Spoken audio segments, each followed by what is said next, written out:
ជីវិតមនុស្សតើមាន10ឆ្នាំប៉ុន្មានដងបើសិននួនល្អងរវល់តែខ្លាចបែកគ្នាស្រឡាញ់បងណាំងទើបកើតអារម្មណ៍ចេះទៀមទាចង់បានស្នេហាដែលល្អជាងមនុស្សរាល់គ្នាបងមិនស្ដាយក្រោយដែលបងស្រឡាញ់អូននោះទេក៏អរគុណដែរដែលអូនជ្រើសរើសយករូបបងអ្វីគ្រប់យ៉ាងគឺអូនធ្វើទៅតាមបំណងគឺជាបំណងដែលបេះដូងអូនប្រាថ្នាចង់សួរទេវតាមកកើតស្នេហាក្បត់ធ្វើអ្វី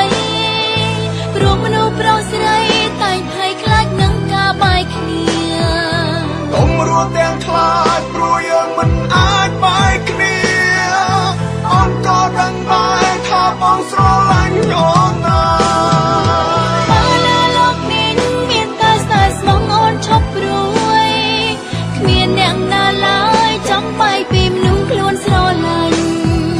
សួរទៅទេវតារឿងស្នេហ៍គឺយើងអ្នកស្រឡា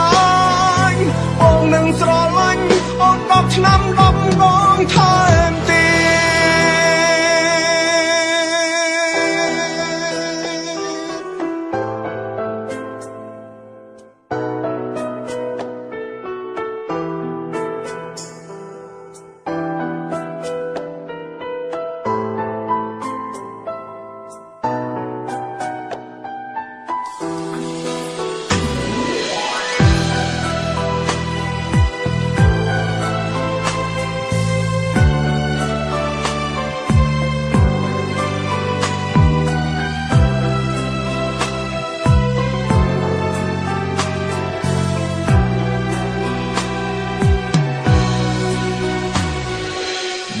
ស្ដាយក្រោយដែលបងស្រឡាញ់អូននោះទេ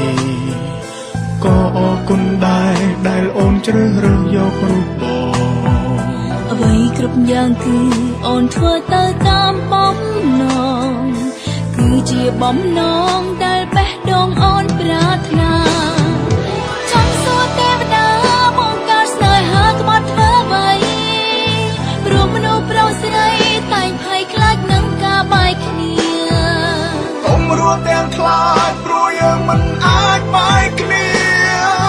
អូនក៏ដឹងដែរថាបងស្រឡាញ់អូនណាបើលើលោកនេះមានតែស្នេហ៍ស្មងអូនឈប់ព្រួយ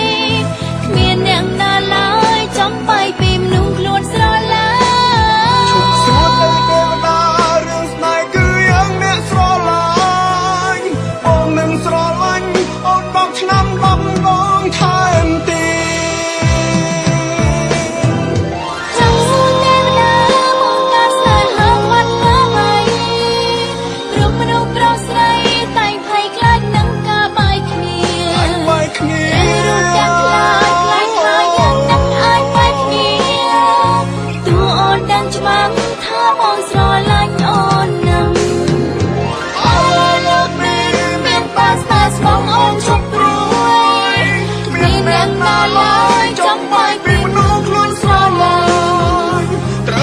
បែបណាទាំងសាមមនុស្សខ្លួនស្រឡាញ់